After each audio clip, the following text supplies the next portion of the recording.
Halo semua, berjumpa kembali di channel Raja Rekap. Kalau biasanya film science fiction itu menggunakan mesin waktu untuk pergi ke masa lalu demi mengambil sesuatu atau memperbaiki keadaan sesuatu agar di masa depan nanti bisa menghentikan kiamat. Film kali ini cukup menarik karena pergi ke masa depan untuk menyelamatkan keadaan sekarang agar manusia tidak punah. Apa bisa? Oke, let's check it out.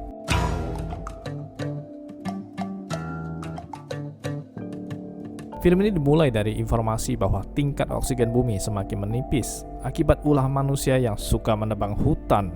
Akhirnya, hutan punah dan mengakibatkan oksigen di bumi semakin kritis.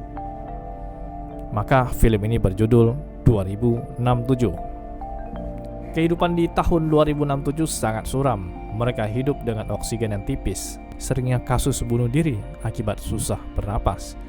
Dan hanya orang kaya yang bisa mendapatkan oksigen, sementara yang miskin harus bekerja keras demi bayaran sedikit oksigen. Dan yang menguasai dunia adalah perusahaan yang bisa menghasilkan oksigen. Jadi tetap saja ada kesenjangan sosial antara kaya dan miskin, walau dunia sudah mau kiamat. Seorang pemuda bernama Ethan bekerja sebagai welder, memberikan hadiah kepada istrinya berupa masker oksigen.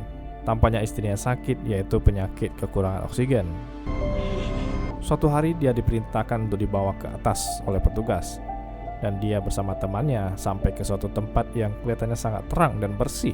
Tempat ini adalah Crony Corp yang mensuplai oksigen ke seluruh dunia. Dia pun dihadapkan kepada Regina Jackson, CEO dari penelitian partikel. Dia pun diberikan misi untuk menyelamatkan dunia. Katanya, kalau kita tidak berbuat sesuatu, maka 2 tahun ke depan seluruh manusia akan punah kehabisan oksigen. Tanpa basa-basi dia langsung dibawa ke ruangan mesin waktu.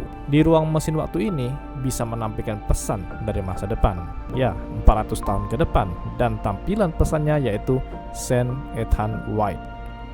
Ya, pemuda ini bernama Ethan White. CEO mengatakan bahwa orang yang mengirim pesan dari masa depan ini pasti memiliki obat untuk penyakit oksigen ini. Dan kami berpikir dia ingin memberikan obat tersebut untuk menyelamatkan banyak orang. Mereka akan mengirim Ethan dengan mesin waktu ini, tapi masih tidak tahu cara membawa Ethan pulang. Jadi di sini Ethan harus menemukan orang tersebut agar bisa mengirimnya pulang. Tugas Ethan harus menemukan obat tersebut. Dalam kegalauannya, dia pun ingat masa lalu dengan ayahnya. Ayahnya seorang ilmuwan yang bekerja di tempat ini. Saat membuka hadiah ulang tahunnya, sebuah gelang keren langsung menancap ke tangannya, dan alat tersebut tidak bisa dilepaskan. Sang ayah langsung pergi meninggalkan mereka tanpa pernah kembali lagi. Ethan tampaknya tidak ingin meninggalkan istrinya seperti yang dilakukan oleh ayahnya. Namun istri bijak ini malah memberikan dukungan agar Ethan bisa berangkat. Sungguh mulia hatinya, soalnya ini misi penyelamatan umat manusia. Singkat cerita, Ethan segera menuju ke masa depan 2474 dan para ilmuwan mempersiapkan baju astronot keren untuk melemparkan Ethan. Mereka tidak tahu apakah di gunung, di laut, atau dimanapun. Maka dia dibekali oleh Archie, suatu alat komunikasi dan navigasi. Dalam waktu singkat, dia pun dikirim ke masa depan dengan mesin waktu ini.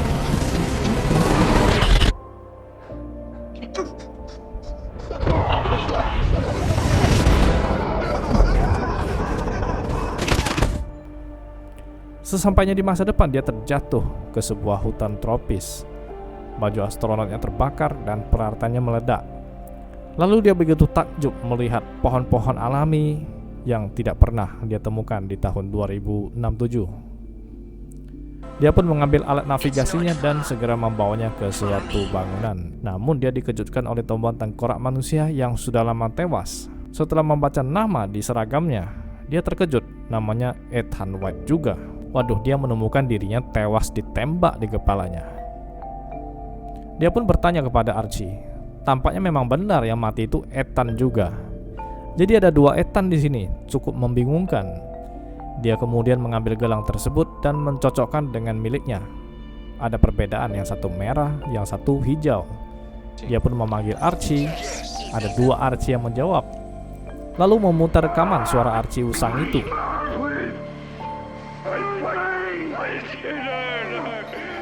Terdengar keadaan pertengkaran 2 orang dan suara tembakan yang mengakhiri hidupnya. Archie kemudian mendapatkan sinyal dan Ethan segera ke sana dan melihat sebuah mesin top up oksigen, sisa-sisa peninggalan zaman dulu. Malam pun tiba dan dia pun berhasil menghidupkan api dengan cara yang sangat kuno. Namun karena sembarang makan buah galberry, dia pun keracunan dan berhalusinasi. Akhirnya seseorang datang memberikan suntikan anti racun. Ya, begitu dia bangun, orang tersebut adalah Jed, teman baiknya. Mereka pun kemudian memulai perjalanan lagi. Sampai di suatu tempat, gerbang tersebut langsung mengidentifikasi dan terbuka. Saat mereka masuk, otomatis gerbang tertutup. Dan tanpa ada sebuah komputer, dia langsung menekan enter. Dan gelang tersebut mengambil sampel DNA dan lampu indikatornya langsung menjadi warna hijau. Seketika lampunya pun menyala. Dan ini ruangan mesin waktu yang sama seperti di masa lalu. Kemudian portal ini pun hidup. Dalam waktu 4 jam, portal ini akan terbuka di tahun 2067. Ethan pun berpikir bahwa ini sangat tidak masuk akal. Setiap step sudah dilakukan, namun tidak merubah apapun di masa depan. Dia pun merasa takut, karena mayat tadi, gelangnya juga warna hijau. Dia takut mati seperti tengkorak tadi. Ethan segera melihat rekaman terakhir dari mesin ini. Tampaklah hologram dari ayahnya yang menerangkan bahwa ilmuwan telah berhasil mengirim frekuensi radio bahkan materi menembus ke masa depan. Dan tampak rekaman tersebut bahwa ayahnya berhasil mengirim ping ke tahun 2467 dan ayahnya mendapatkan sinyal yang diterjemahkan menjadi Send Ethan White. Ayahnya terkejut dengan kode ini dan seorang memanggil anaknya dari masa depan yang tidak bisa dijelaskan. CEO ini marah dan bertanya kapan kita bisa mengirim materi ke sana. Namun salah satu saintis mengatakan tidak bisa karena ada masalah kelistrikan di tahun 2474 di sana. Dan benar saja, di tahun 2474 mereka sekarang mengalami kerusakan pendingin nuklir yang bila tidak ditangani akan terjadi ledakan nuklir. Ethan semakin bingung karena mereka di tahun 2074 sudah tahu kerusakan daya. Dia mulai sadar bahwa ada seorang mengirim pesan dari portal ini. Dan Ethan bertanya mengapa mereka mengirim kamu, Jed. Dia berusaha berpikir keras untuk memecahkan puzzle ini. Mereka hanya punya waktu kurang dari 4 jam. Maka mereka segera ke kota untuk mencari sumber masalah. Sesampai di kota, tampaklah pemandangan gedung-gedung yang sudah lama hancur dipenuhi tanaman. Benar-benar tidak ada kehidupan manusia lagi. Dalam perjalanan tampaknya banyak manusia sudah menjadi tulang belulang karena kehabisan oksigen. Bahkan mereka meninggal tanpa dikubur. Sesampainya di rumah dia melihat istrinya juga sudah meninggal, sambil memegang sebuah ukiran janjinya untuk kembali dan sebuah harapan dari istrinya.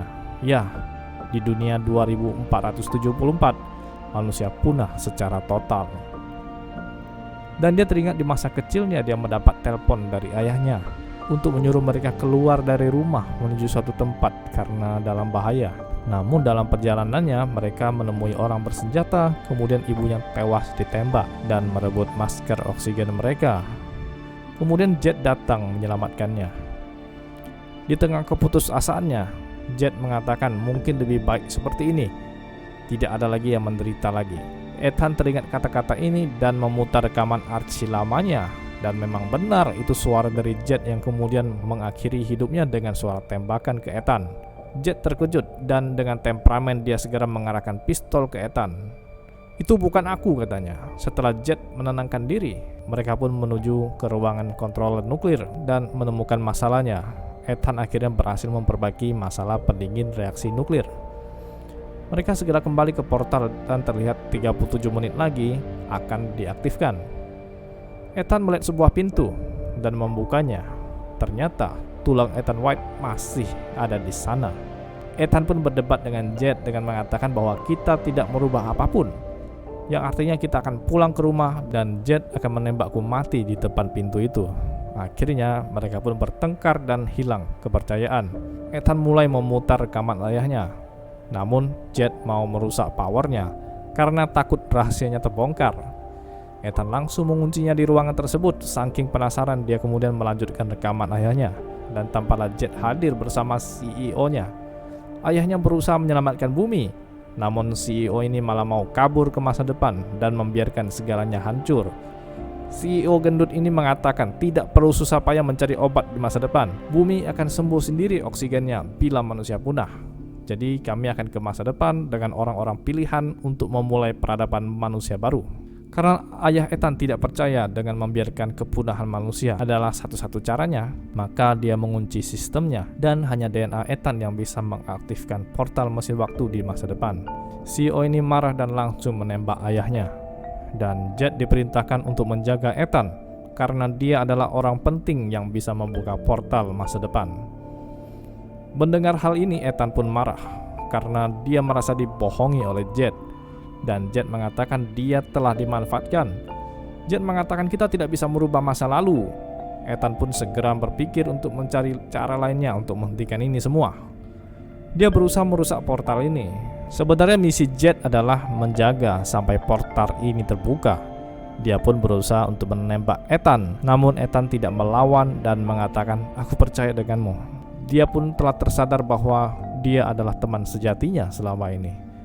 Karena itu, Jet menyesal dan menembak dirinya sendiri. Ethan melihat ke layarnya bahwa ada kiriman ping dari ayahnya dari masa lalu.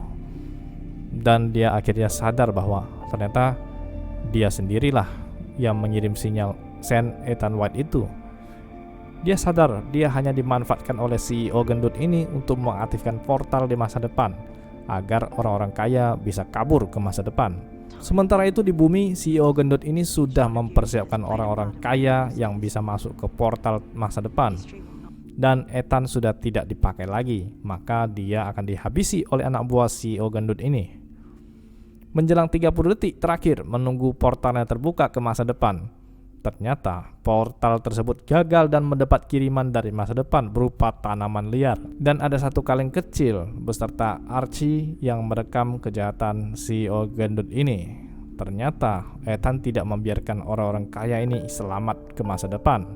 Dia merusak mesin waktu dan mengirim dengan tanaman liar dengan maksud agar manusia sadar dan bertobat. Akibat rekaman ini, CEO-nya pun ditangkap. Dan tanaman liar ini akhirnya disita pemerintah yang sekaligus menyadarkan manusia untuk loving nature, yaitu kembali kepada alam.